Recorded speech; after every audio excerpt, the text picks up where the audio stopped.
अगर शांत अवस्था होगी तो तुम्हें वो संगीत सुनाई देगा, वो नाद सुनाई देगा, तुम्हें वो स्वर सुनाई देगा जो इस पूरे ब्रह्मांड को प्रकाशित कर रहा है। ऐसी कौन सी चीज है जिसमें गीत संगीत नहीं है? सूर्य चंद्रमा से लेकर के ऋतु परिवर्तन का जो चक्र है, पूरा पूरा वनस्पति मंडल है, हमारा अपना जीवन चक्र है, जीवन वृत्त है। सच बताओ, संगीत की तरह है कि नहीं? कितने आलाप हैं, कितने आरोह हैं, कितने अवरोह हैं, कहाँ पर हमको सम आएगा, कहाँ पर ताल देनी है, कहाँ हमको स्वर को संभालना है। ये पूरा का पूरा जीवन संगीत है कि नहीं है? इस संगीत को बनाए रखने के लिए हमारी मनो अवस्था, चित्त की अवस्था उद्वेग रहित होनी चाहिए, शांत होनी चाहिए। इसलिए गोस्वामी तुलसीदास जी ने धर्म का पहला लक्षण धीरज को दिया है। हमारे वैयक्तिक चरित्र में, इंडिविजुअल कैरेक्टर में, हमारे बिहेवियर लेवल पर जो सबसे पहली चीज जरूरी है वो धैर्य की है। धैर्य का अर्थ होता है स्वीकार करना। ठीक है, कष्ट है, मैं इसको झेलूंगा, लेकिन मैं इस कष्ट से उद्विग्न नहीं हूं, व्याकुल ना हूं। ये आया है और जो आता है वो जाता भी जरूर है। सुख आया था, अगर वो चला गया तो ये जो दुख है ये कौन सा परमानेंट है? ये भी चला जाएगा। जब मनुष्य अपने विवेक से विचार करता है तो जो स्थिरता उसमें पैदा होती है, जो कंसिस्टेंसी आती है दिमाग में, जो स्थिति बनती है, उसमें धैर्य का जन्म होता है। और धर्म का पहला लक्षण ही यही है जिसको धैर्य कहते हैं। मनु ने भी कहा है, धृति क्षमा दमो स्तेयम शौचम इंद्रिय निग्रह धीर विद्या सत्यम अक्रोधम दशकम धर्म लक्षणम।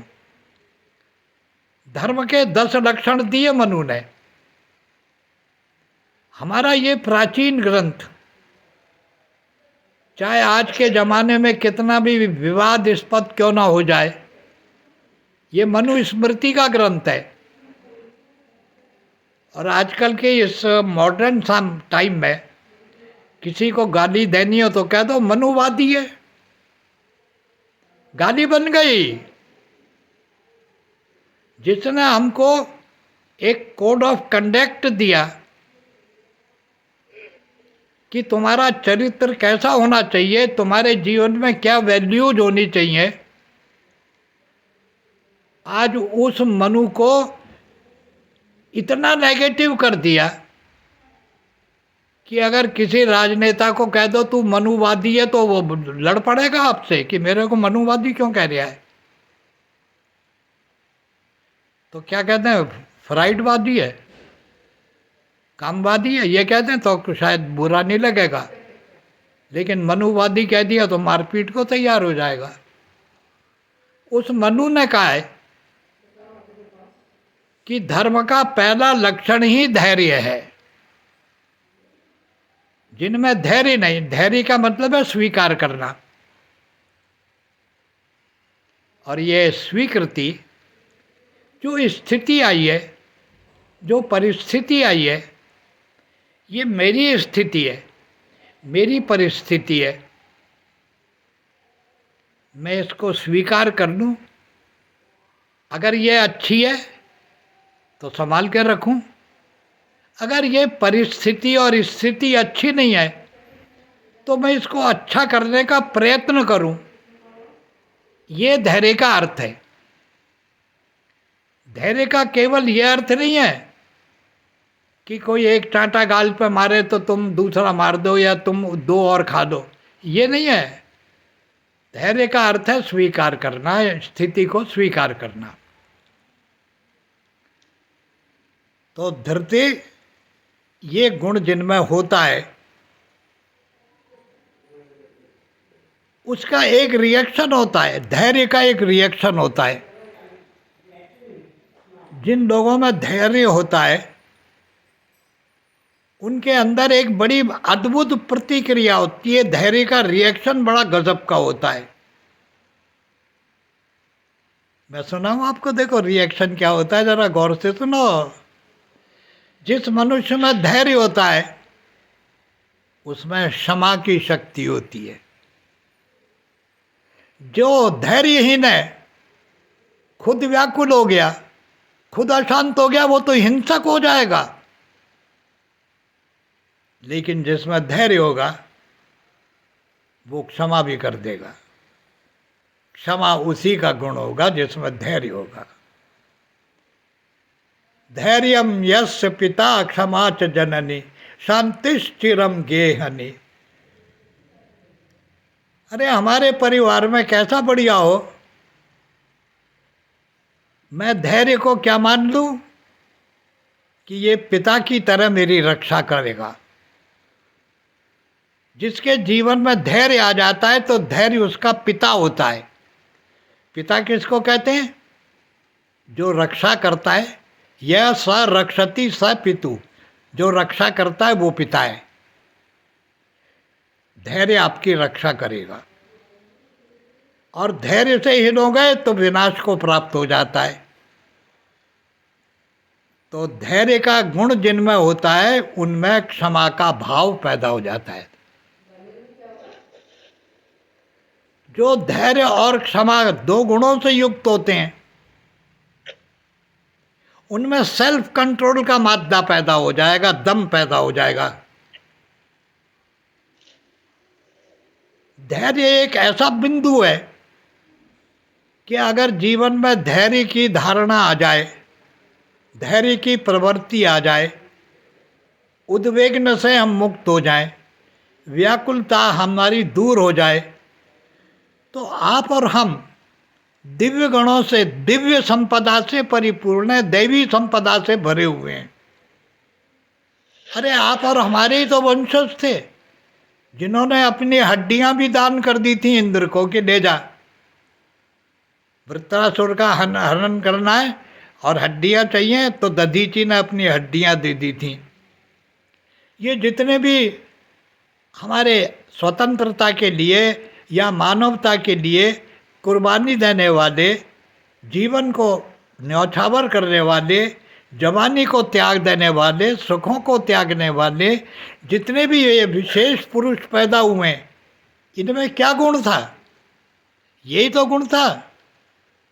ये धैर्यवान लोग थे, उद्विग्न नहीं थे, अशांत नहीं थे, इसलिए इनमें स्थिरता थी। विचारों में भी स्थिरता थी, उनके व्यवहार में स्थिरता थी। आज भी ये सज्जन है, कल भी सज्जन रहेंगे। वो मौका परस्त नहीं होते थे, वो फसली नहीं होते थे, असली होते थे। केवल फसल पे ही आने वाले नहीं होते थे, वो 24-12 महीने वाले थे। इसलिए शास्त्रकार कहते हैं कि धर्म का पहला लक्षण धैर्य है। त्याज्यम न धैर्यम विदुरेपि दैवे। चाणक्य कहते हैं अगर देवता भी, भाग्य भी तुम्हारे विरोध में खड़ा हो जाए तो डरना मत। अगर तुमने धैर्य को धारण कर लिया तो हर परिस्थिति तुम्हारे अनुकूल हो जाएगी, तुम सब पर भारी हो जाओगे।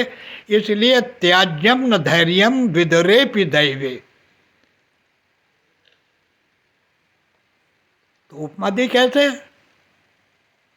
धैर्यात् कदाचित स्थिति मापनुयात् स अगर आप धैर्य को धारण करोगे तो जिस स्थिति को छोड़ करके आए हो वो आपको दोबारा प्राप्त हो जाएगी। चाणक्य कहते हैं जैसे समुद्र में नौका टूटने पर नाविक समुद्र को तैरकर पार करने का सामर्थ्य रखता है, ऐसे ही धैर्यवान पुरुष बड़े से बड़े संकट को भी पार करके किनारे पर आ जाता है, और जो अधैर्यवान होते हैं वो उस धारा में डूब जाते हैं। इसलिए धर्म का पहला लक्षण धैर्य कहा गया है। जिनमें धैर्य होगा उनमें संयम भी होगा, उनकी वाणी क्रिएटिव होगी, उनमें कम्युनिकेशन स्किल होगा, उनमें डिसकम्युनिकेट करने वाली ताकत नहीं होगी, जोड़ने वाली ताकत होगी, तोड़ने वाली ताकत नहीं होगी। इसलिए मुझे जे कृष्णामूर्ति की बात बहुत पसंद में आई कि तुम जो बात कहते हो कि हमें बोलने की आज़ादी दो, हमें सोचने और बोलने की आज़ादी दो, लिखने की आज़ादी दो, हमको हर प्रकार का पिक्चर फिल्म बनाने की आज़ादी दो, एक्सप्रेशन की हमको लिबर्टी दो। आप लो लिबर्टी, लेकिन पहले एक सवाल पूछ लो कि जो भी कुछ आप देना चाह रहे हो वो देने के योग्य है या नहीं है, उस लेवल का है कि नहीं है। कहीं आपकी अशांति का तो समावेश नहीं है उसमें, कहीं आपकी विकृतियां तो उसमें नहीं है। इसलिए जो भी कुछ आप बोलना चाहते हैं आप बोलिए, लेकिन वाणी का संयम करके, छान करके वाणी को बोलिए। मनुष्य को कहते हैं। महर्षि यास्क ने इसका उत्तर दिया है, मतवा कर्माणि सीव्यति स मनुष्य।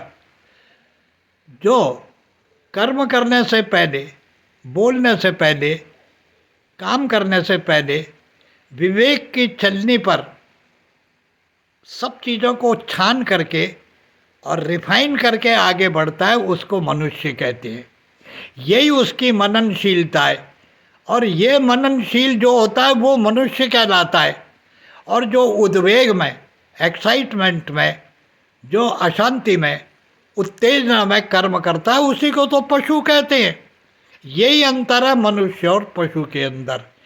तो मैं आपसे निवेदन कर रहा था, हमारा सत्संग मंडल भी यही बात कहता है, ये आध्यात्मिक गुण है, इसका किसी संप्रदाय से कोई संबंध नहीं है, हमारा किसी धर्म से कोई ताल्लुक नहीं है। जरा मैं ऐसा समझता हूँ, ये धर्म जितने भी हैं, हो सकते हैं पॉलिटिकल रिलीजन हो सकता है सोशल रिलीजन हो सकता है कल्चरल रिलीजन हो, लेकिन रिलीजन तो वही होता है जो स्पिरिचुअल है। जो स्पिरिचुअल नहीं है वो रिलीजन ही नहीं है, वो और कुछ हो सकता है। धर्म का संबंध तो आत्मा के प्रभाव से है, न समाज से ताल्लुक है, न राजनीति से ताल्लुक है, न किसी भले और बुरे उद्देश्य से ताल्लुक है। इसका ताल्लुक है कि हमारा जीवन जो एक बंद कली है वो फूल की तरह से खिल जाए और हमारी ज़िंदगी की खुशबू चारों तरफ फैले, हम भी सुगंधित हों, जो हमारे नज़दीक आए वो भी खुशबू में डूब जाए। इसको मनुष्य कहते हैं। ये मनुष्य शब्द की परिभाषा महर्षि यास्क ने दी है कि मत्वा कर्माणि सीव्यति स मनुष्य। जो विवेक की चलनी पर छान करके कर्म करता है उसको मनुष्य कहते हैं। आज मैंने आपके सामने संक्षेप में जो बात रखी उस पर विचार करें। आप इसका अभ्यास परिवार से ही प्रारंभ करने, अपने आप से ही प्रारंभ करने। ये न किसी को दिखाना है न किसी को बताना है, ये तो हमारे आत्मसंघर्ष का एक मार्ग है। हम अपने से लड़ें, अपने को जीतें। जिसने अपने को जीता वो सर्वजित है, और जो अपने से हार गया उसको जिताने वाला दुनिया में कोई भी नहीं है। इतनी बात कह के मैं पूर्ण करता हूँ। ओम शांति।